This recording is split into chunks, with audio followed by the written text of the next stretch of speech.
let f be a function such that f of negative 1 is 3 and f prime of negative 1 is equal to 5. Let g be the function g of x is equal to 1 over x. Let capital F be a function defined as the product of those other two functions. What is capital F prime of negative 1? Well, we can just apply the product rule here. Let me just rewrite. Let me just essentially state the product rule.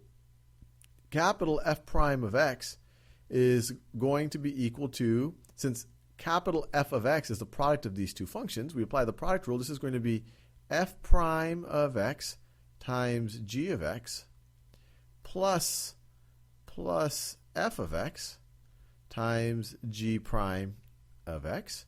And so if we want to evaluate this at negative 1, capital F prime at negative 1 is equal to f prime of negative 1 times g of negative 1 plus function f evaluated at negative 1 times the derivative of g evaluated at negative 1.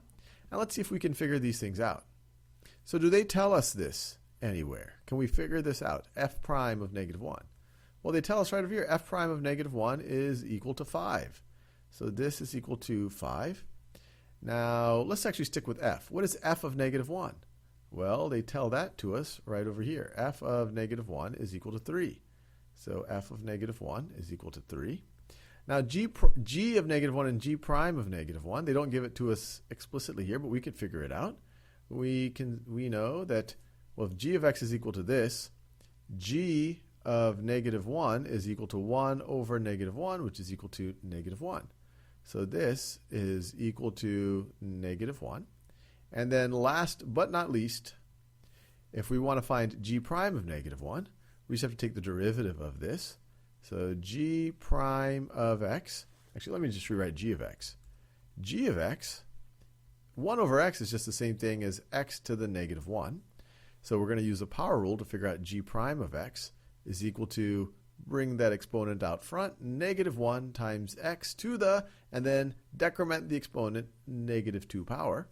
So g prime of negative 1 is equal to negative 1 times negative 1 to the negative 2 power. And that's just the same thing as negative 1 over negative 1 squared. This is 1, so this is just all going to evaluate to negative 1.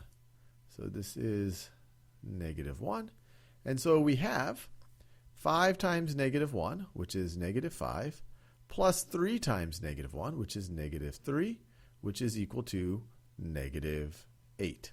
So f prime of negative 1 is equal to negative 8.